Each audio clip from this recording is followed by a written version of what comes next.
I am here as ever with my good friend Richard. Hello, Richard. Andy, great to be back. How are you doing? Yes, we're fine. We're pressing on. It's all good. Excellent, excellent. Now, last time we chatted about red hair, and fascinatingly, you didn't come back and say, yeah, it's all basically silly nonsense. Actually, you came back and said, there's some actual research behind the fact that people with red hair respond to anesthetic differently, which I found genuinely perplexing and fascinating. Yes, indeed. And medicine, and the body is perplexing and fascinating. Just when we think we've got it all sussed, boy, have we not? No, exactly. Because I put it to you and I thought, where's this one going to go? Maybe you'll get a little anecdotal thing, but I wrote it down because there's one of the ones that just keeps on getting me. Pale skin is more likely if you have red hair, and that's a problem for cancer, skin cancer. But actually, people with red hair also produce more vitamin D naturally, which then works against any potential cancer. I just think the way God has designed us to be is just mind-blowingly cool. It is, and what I love about as a sort of a medic who's also a Christian is that the more we discover about of medicine, the more we discover God's amazing design and how, in other words, God's thought these thoughts well in advance, so yeah, praise God. I was chatting with a lady from the States. Sherry is her name. She's a marine biologist. And part of her faith journey is looking at science. I think it was at university. She was looking at the hydrological cycle, which is the bit where the water comes down as rain, goes back, evaporates, and back in circles. And that was part of her conversion faith story, because she said, this is phenomenal what God has done. It has to be God. To put it down to random chance, and time again, the more you discover, whether it's the hydrological cycle or the red hair thing that you've just mentioned, honestly, please, this is design. Amen. From an intelligent designer. Absolutely. I have one question before we get into today's thing. Okay, so I remember this one now. Yes, this was a fun chat. This was a fun chat in the family, sent in by my wife. I have a question for Dr. Scott.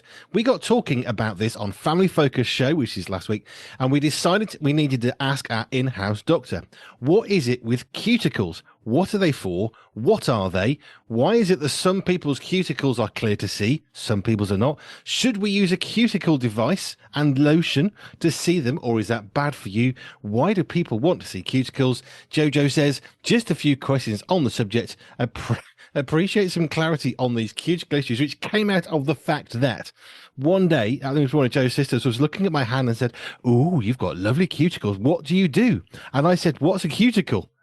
But what do you do? I don't even know what they are. I mean, I do now, but apparently I have lovely cuticles. But she was doing these like things of pushing down the skin. I'm thinking, why would? So, as with Joe, what is a cuticle and what's it for?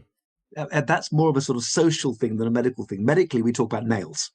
And we don't divide them up into, if you like, the end of the nail, the main body of the nail, and the cuticle at the base of the nail. So we really talk about nails, nail growth, nail diseases. So I couldn't really answer you just in terms of cuticles. There are plenty of diseases that affect one's nails, and in fact, if you're really sharp as a doctor, you can look at people's nails and think, "Aha, that is a clue as to what's going on elsewhere." Wow. But other people have sort of brittle nails that keep cracking. My wife, for example, for no good reason, she's perfectly healthy. We don't know why it happens. Why some people have got tiny cuticles, as I have, and others have got more bold cuticles, perhaps as you have. That's just individual variation. It doesn't reflect good health, bad health. It's just individual variation, I think. And we could say they're very beautiful. Well, how lovely for you. I'll take a beautiful face, which I haven't got, over beautiful nails. Well, it was one of those fascinating things. And I looked and thought, why? I mean, it's a woman's beauty thing. I was told this going back 25 years. And they use this stuff of pushing back the end of the finger flesh. Yeah, there's no real logic behind that, really. I mean, certainly people do refer to them as beautiful. And I think particularly for women, it's much more important to have nice nails than for men. But it's not really a medical thing. It's an individual variation, the size of the cuticle. I think one of Joe's questions was, should we be forcing back the flesh from the nail? Oh, we shouldn't. No. That's not. Why would you want to do that? You're only doing that for beauty reasons, if you wish to do so. But you'll just cause yourself sore skin, and then the skin will regrow. And what's the point? So just come back on one thing you said. If you're looking at nails, it can tell you health conditions. The only thing I think of is vitamin C deficiency that you can see in nails. That's about my knowledge. there's a whole load of conditions you can see from liver disease to people sometimes have very prominent round blue nails, which reflects heart disease, congenital heart disease, congenital lung disease. There's a Wow. whole range of things that you can tell from nails. Very pale nails will reflect anemia. There's a range. Jaundice people sometimes have coloured nails. There's a whole range of things. But there we are. That's a whole subject. But that's disease. That's pathology. Whereas cuticles really are, yeah, it's that's beauty. Dare we say it's a vanity issue? I I'll think say so. that carefully. I'm asking the question, therefore I'm not making the statement. Okay, so this week's topic, what have we got? This comes back from our last chat, doesn't it? It does. We've somehow strayed on to acupuncture. I'm not entirely sure how, but I think it was to do with pain relief and red hair last week. And yes, it sort of got us both thinking. I remembered that many years ago, maybe 15 years ago, I was asked to do a very brief talk. Or in fact, I think I volunteered in my practice because one of our doctors from South Africa has had a sideline in acupuncture. And she was very interested in pain to the extent that actually she stopped being a general practitioner, family practitioner in America, to become a full-time pain doctor, where acupuncture is particularly, part of what she offers to patients. So I did a talk because we were thinking, well, there's two types of acupuncture, Western and Eastern, and as a Christian practice, we don't really want Eastern acupuncture, we don't think. But Richard, could you look into it? So I did. Sadly, I've lost my notes, so I had to go looking again. And in fact, so I want to really do a little blurb tonight on acupuncture. Is it acceptable for Christians? What about its Eastern roots? Does it work? Obviously, that's important. And in short, should Christian practice take it on? And what might our listeners find of value? Those people who aren't doctors are having to introduce their practice. Okay, but what about acupuncture for Christians? So I contacted the Christian Medical Fellowship, of whom I'm a member, for articles, and there was plenty. And they did a particularly big article in 2004, so 20 years ago, and then I've done a little bit of an update since then. So here's the overview. Acupuncture is one of the most popular alternative health therapies. I think we will know that. And what is it? Well, it simply involves inserting needles into the skin at specific points. You can't just go needling anywhere. And that's something we'll look at later, by the way, in order to treat disease, and this is what I didn't realize, it's not just a treatment, but to promote good health. So it's a prevention as well as a cure. Didn't know that. So it's been used in many NHS practices, including ourselves, and especially in pain clinics. It's increasingly respectable. There are societies. There's the British Acupuncture Council, I learnt, for non-medical practitioners, and the British Medical Acupuncture Society for doctors who practice acupuncture. There we go. A couple of things I've learned. And they're thinking about a UK regulatory body. Training courses. This is interesting. Do you know you could be trained in acupuncture from just a few weeks, in fact, even a few weekends, up to 2 years in England. So you can have a lengthy training or a short one. But in China, where acupuncture sort of started, do you know training takes 6 to 10 years, like being a doctor, just in one discipline to get it right and to be super good at it. So that's interesting, is it? 6 to 10 years. Now, what were the origins? I always like looking at the origins of things, and this is interesting, a bit like we did with cold water dips, if you remember. Hmm. Well, from archaeology, the evidence shows that acupuncture was practiced in the Stone Ages and the Bronze Ages, so tens of thousands of years ago. In China, it's been spotted more than 3,500 years ago. And there was a first textbook. Isn't it interesting? The Chinese so ahead of us. 500 BC, so 2,500 years ago, there was a textbook mentioning acupuncture.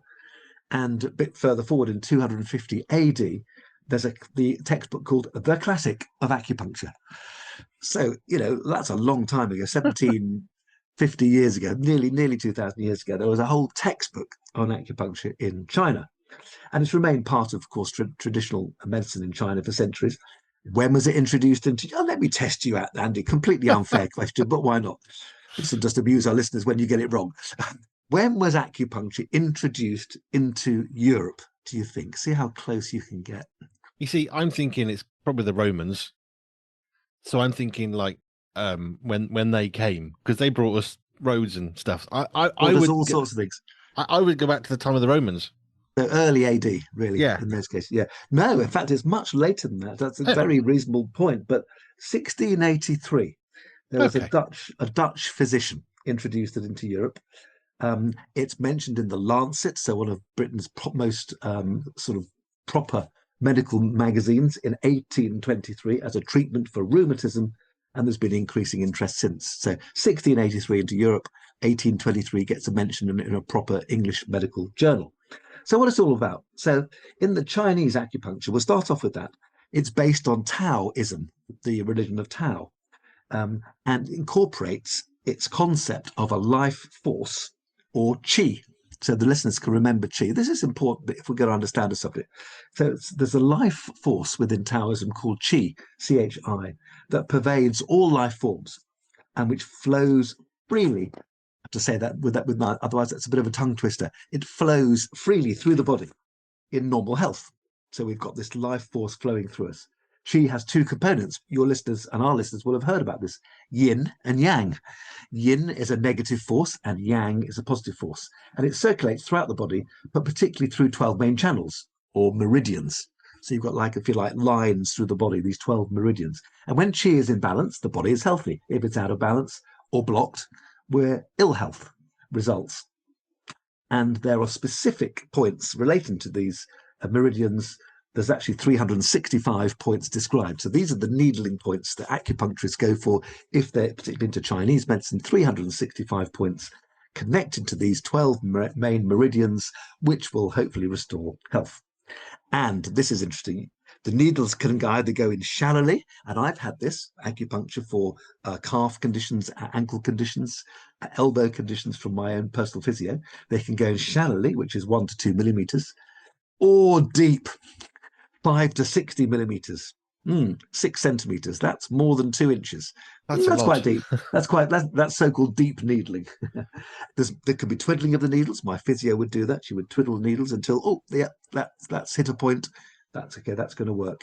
And you can do electrical stimulation as well attached to it. There's more details should we wish to get into it. There's special ear acupuncture. You can even do self acupuncture if you know what you're doing.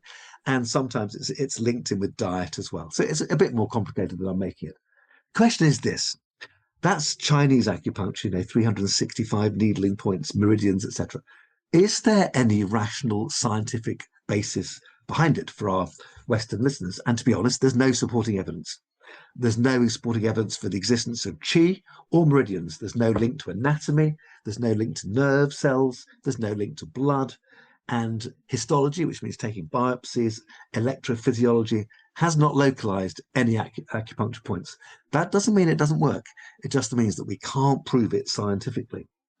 So that's the Chinese stuff. What about Western medical acupuncture, which I've had by my physio, and which we agreed in our practice to bring in because the lady we tested, we had a good conversation with her. Are you doing this as Eastern Chinese acupuncture? Because if you are, we're not having it in our practice. Or is it simply Western? And she said it's Western, fine. In that case, you can practice. That's what we agreed personally. So while Western acupuncturists have tried to distance themselves from this sort of Taoist roots, and it's based on 3 theories. And this is where Western acupuncture goes. And we can understand this, I think, as Westerners. Number 1, there's the gate control of pain. Now, this is what we were taught as medical students all these years ago. There's a gate control theory in which needles are modifying how we feel pain. They close a pain gate in the nervous system. And it's a bit like counter irritation. In other words, you cause some pain somewhere else, which takes your mind off the pain that you're suffering. And needles say I'm having acupuncture in my arm to affect pain in my calf. What's happening in the arm through this gate control theory is taking my mind off what's happening in my leg. That's one possibility. The second one is an opioid theory. The needles are liberating endorphins. And we've looked at endorphins previously, through caffeine, etc. That's the second possibility, is that needles are liberating pain relievers. And thirdly, that it may actually be dealing with the conditions themselves, whether it's fibrositis or other inflammations. It's a bit woolly, this one. There's no definite idea, but no definite evidence, rather. But these are 3 possibilities. Maybe it's the needles are closing a pain gate elsewhere, or they're liberating endorphins, or somehow they're having another effect on painful conditions. So here we go. Does it work? Well, I think I mentioned to you, Andy. I can't remember whether I mentioned to the listeners. I remember being in Nepal and seeing eye surgery done under acupuncture. Mhm. No general anesthetic, no local anesthetic, acupuncture with a needle going in deep alongside the eye and into the brain. And I thought, oh, and then the eye surgery patient was lying there awake, absolutely able to stand their eye surgery. Of course, that couldn't happen to anyone if pain relief wasn't adequate. I've seen it work. I may not understand how it works. And I have to say, beforehand, I was skeptical. Afterwards, I'll be honest, I was a believer. Because you can't imagine, you can possibly imagine, I don't know, having a foreign body taken out of your arm by just gritting your teeth. Not eye surgery. That's not possible. So I've seen it work. Um, and to be fair, acupuncture is probably the most researched of all the alternative therapies. And that's a bit surprising because although it's had all this research, we've never found any proof of its efficacy, why it works. Lots of randomized control trials, but there we go. And here's the thing, there has been an investigation showed possible benefit in dental pain, in low back pain, in nausea and vomiting, but not in other conditions. There's been 10-year reviews, trials, what we call meta-analyses, putting together, hundreds or thousands of trials at Exeter University. And there's been a little bit of evidence that it helps certain conditions, but not in others, and can make some conditions worse. Here's a really interesting thing I found, and you'll like this one. There's a Mm. thing called sham acupuncture, where you pretend to do acupuncture. Patients are shown a needle. If you like, they close their eyes, and then the needle is taken away. It doesn't puncture the skin. Sham acupuncture, in one study, 100% of pain sufferers benefited. Acupuncture has not taken place, but they've seen the needle. And what they concluded in this study was that both acupuncture and sham acupuncture were good placebos rather than the real deal. And the conclusion was, yes, you can use it in primary care, whether you use acupuncture or sham acupuncture, even though there's no convincing evidence for either. Not sure about that. Is it safe? Well, some studies say no. There have been at least 50 fatalities over the years from deep acupuncture into the heart, into the lungs, into the nervous system. There have been at least 50 fatalities recorded. So it's not, people say, oh, it's safe, it's safe. It's going to be safe if it's done well. But if it's not done well, it can be dangerous. How else might it be dangerous? Well, say you do acupuncture and you miss an important condition that's not responding to acupuncture, you can miss things. I remember being asked once, yeah, is it a good idea to take homeopathy in severe asthma? Absolutely not. You need hospitalization. You need a drip. You need nebulizers. You need steroids. No, you don't muck about with homeopathy in those conditions. Much too dangerous. And I think it's the same with acupuncture here. Of course, locally, you can get bruising, pain, hematomas, and trauma if you go too deep, like we've already mentioned in the heart and lungs, infections from dirty needles. But it's very rare. 1 in 10 to 100,000 acupunctures, 1 in 10 to 100,000. I'd take those risks. That's extremely tiny. Although, in one Norwegian study, 30% of acupuncturists and 12% of doctors who did it noted some adverse effects. So people are aware, like anything, you can have side effects. So what about for Christians, as we finish? Is it suitable for us? Well, I have to say, this Christian Medical Fellowship article, the guy said no. It's rooted in Taoism. We can't possibly have the Chinese one, which I would agree with.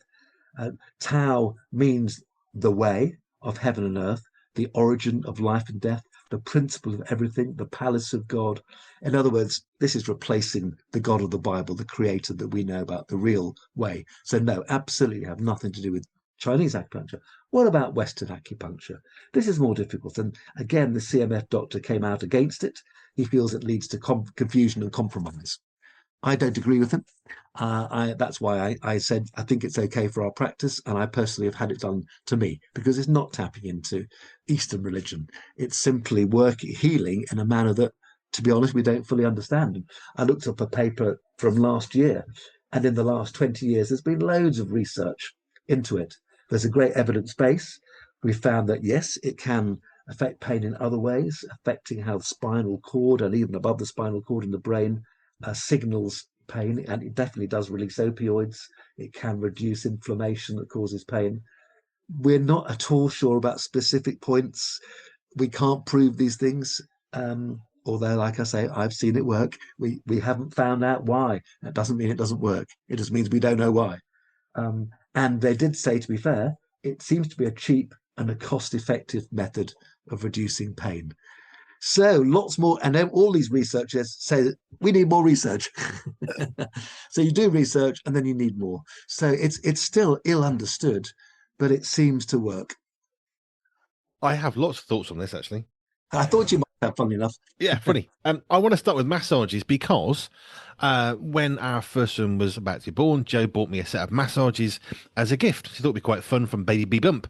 So there I was. And I said, but is it okay as massages? Because here's the thing. We would probably think less about having a massage, but there are some massages which are very, very rooted in Eastern religion worship stuff. And so I said to Joe, I'll be sure that this is okay. And she said, yes, it's fine. I guess that's called a Swedish massage, which is just massaging. But we would think less carefully about massaging from a Christian perspective, of whether it's right, wrong, good, bad, all that kind of stuff. But actually, even a simple massage, which is not invasive in that same context, we do need to similarly think, well, is this okay or not? Yeah, yeah. What would Jesus do? Would he have this massage? I Yeah. remember a lovely story I was told of a Christian whose faith was struggling a bit, and he decided one day to queue up to watch a blue film, a pornographic film, and God tapped him on the shoulder, metaphorically, if you like, and said, "Hi, what are you doing here?" We'll call him Bert. What are you doing here, Bert? Oh, just queuing up. Yeah, yeah. Why is that, Bert? You seeing a film? Yes, well, yes, yes, God. Yeah, yeah, yeah. What sort of film is it, Bert? Oh, God, you wouldn't want to know. At which point he suddenly realized, hang on a second, what am I doing here? Get out of the queue. And again, I think that it always taught me a lesson. Okay, let's not try and fool God. That's just foolish. Mm. And let's not fool ourselves. That's possible. But come on, where are we as Christians? Is this healthy, what we're doing? Because if it's not, walk away. Mm. I have another thought which I'll come back to, but after I mentioned when I had heart surgery, I was sedated and I had pain relief and stuff going on, and I had a team of people with expensive looking equipment who were messing around inside my heart. I don't know how long that surgeon had been going, but I'm thinking 7 years plus, probably specialized into interior heart surgery and a very specific niche. It's not even all hospitals. I'm thinking probably 10, 12 years before she was actually Sure. in someone's heart. And I felt very, very safe with her. I didn't enjoy the procedure, different issue, but she made me feel like, you know what? I know you're qualified. There was anaesthetists and there were other people doing support stuff because it was radio frequency stuff. There was like 4 or 5 people and there was someone looking after me. They all seemed to be very professional and I felt quite secure and safe apart from the surgery, which was not pleasant. But they made me feel like they knew what they were doing because I figured, you know what? I don't need to see your credentials. I think I'm quite certain you've done your degree and you've got qualification in how to do this stuff. Yeah, indeed. Yes. And that's important. You want a qualified practitioner. Yes, Um, inside my heart. Yes. But sticking a needle in the heart, that just sounds really not wise.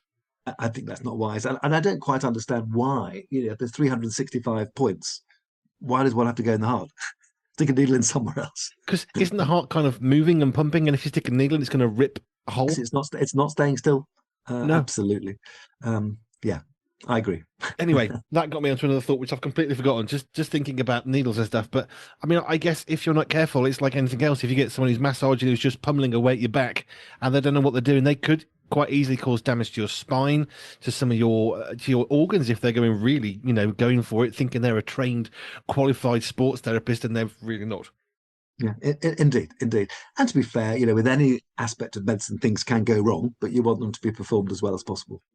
But my other thought comes back to something we've talked about right early on, and it sort of comes up every so often, not deliberately, but it's about the use of medicine to treat conditions.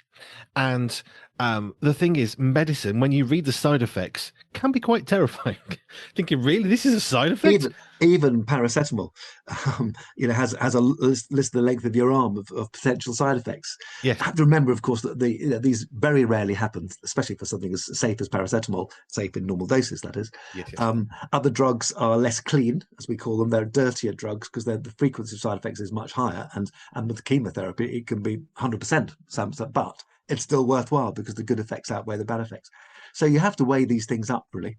And I think acupuncture, used done well, Western acupuncture is an extra, arrow in our quiver in a sense of things that we can use if people know what they're doing. As I say, personally, I've been on the end of acupuncture, and I've seen it work for that child having eye surgery. Sorry, that adult having eye surgery. Oh my goodness, that's unequivocally worked, no question at all. So, but it just has to be done well. But I'm just thinking about some of the side effects of medicines, and you take paracetamol, there are certain side effects. You take paracetamol with ibuprofen, probably okay. Take the two of those with something else, and all of a sudden you've got a bit of a mix, and you can start to cause serious problems, which is why we go to doctors who we hope have been trained in how to say it's like mixing bleaches. You don't mix different brands of bleach because you can create all sorts of gases. Well, in the same context, we don't want medicines to do that, but they can have unintended consequences, which makes me think, well, actually, if it's not an Eastern thing, is it going to be actually less of a side effect perhaps than a bunch of drugs which could actually affect your stomach or whatever? Yeah, absolutely. And as I say, I've had acupuncture done on multiple occasions over the years. Um, uh, I don't know necessarily whether it helped. I'll be completely honest. It certainly didn't harm me in any way, shape, or form. Which brings me to another one, which is I remember when Jo was pregnant, and you go to the class and they say, this is what you expect when you're having a baby. Here's the maternity ward, blah, blah, blah. But one of the things they said to the dads was, if you are not getting to hospital, your wife is in quite a lot of pain, then one of the things you can do is stroke the inside of the arm or the back of the neck. Because what it does, and you can tell me if I'm wrong in a second, because there's only so much pain receptors in the spine, what you're doing is sending something through the spine, so it's less easily able to detect pain, thus reducing the pain being felt. You're not stopping the pain; you're just preventing the body's ability to transmit those pain signals. Sure. And that's working on the gate theory and if you like, almost fooling the body. But Hmm. of course, there's also the comfort aspect as well as the relieving pain. You're saying I'm with you here. Yeah, There's very little else dads can do at that point. Um, pretty you much. know, we're thank goodness that God designed us as we did, because women stomach these things far better than men do, in my Amen. experience. Yes. But yeah, there's something more than we might think in rubbing an arm. It's not just comfort. There's more to it than that. But if that, I mean, that's why, I mean, I suppose from the gate control theory is the bit that I have the minimal amount of understanding of from the perspective of having been told by a midwife. One of the things you can do to help reduce pain while you're on the way to hospital or whatever, is to do some stroking on somewhere on the back of the neck or sort of, sensitive points. And it confuses the body just enough to reduce what is being felt as pain. Well, if that can do that, then I can then think, well, a needle might do that. Although personally, needles, I'm quite happy never seeing one ever again. Indeed, I may not have convinced you to have any acupuncture as yet. No, no, far from it. I don't like anything. I had a little tiny bit of skin that a doctor took off, and she had the super tiniest needle ever I've seen. And I thought, oh, this isn't so bad. I mean, it still hurt, but it was. Do you know when the doctor says you're going to feel a slight scratch? I felt a slight scratch that day. Normally, it feels like someone's trying to force a hammer through your arm, but that was quite good. But I mean, that was at my level of needles because it was super tiny. But 60 mil, so that's like a few. That's. I mean, that's a lot. Yes. Oh, sure. Absolutely, it is a lot. If you've got a needle phobia, this may not be the best one for you. But anyway, I like that we are tackling subjects and saying, well, what's And actually I think true? the bigger picture here is this okay for Christians?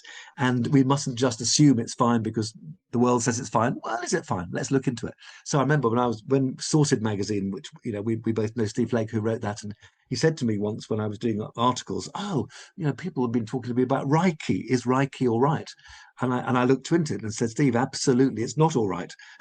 This is an Eastern religion. It's absolutely not, not compatible with Christianity. Oh, that's a shame because it's quite popular. It may well be popular. That doesn't make it right. And so I said, no, we are not writing an article on Reiki in a Christian magazine. We mustn't just absorb willy nilly what the world is saying is fine. Let's look into it.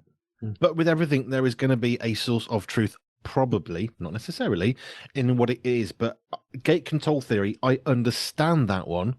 And also endorphins. You bang your finger and endorphins are released. It never seems to be like they're released quite quick enough or in sufficient quantity. A little bit of a delay. Yes. But those I can comprehend. So if a needle's doing that, I mean, I'm quite happy.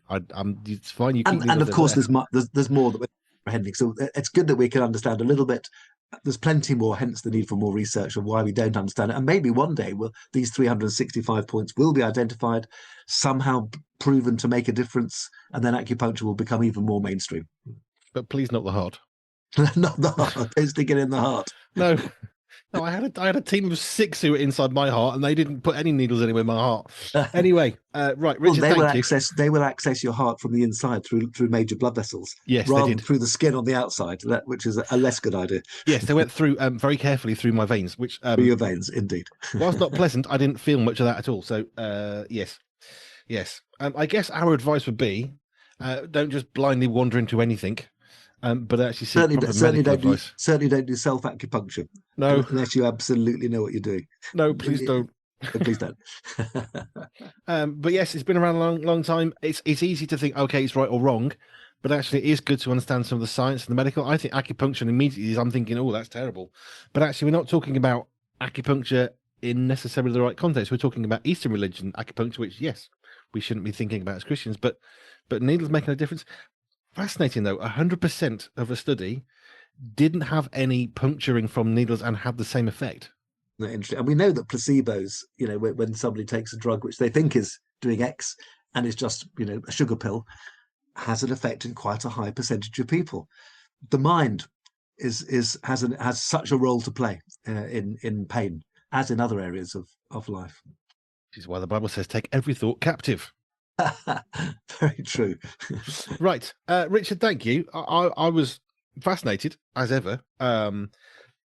Some of the details are really interesting. I would have thought it was in the UK a lot longer, but I mean, you're talking about mid-17th century, 1850, The Lancet, which is the medical journal that's been written about. So, as a thing, it's been around a long time, but it is good to be informed to make our own decisions. This is one of the things I am really passionate about. Don't just say, yes, this is good. No, this is bad. I mean, a bit like massage. Some massages are good. Some maybe not so. Yeah.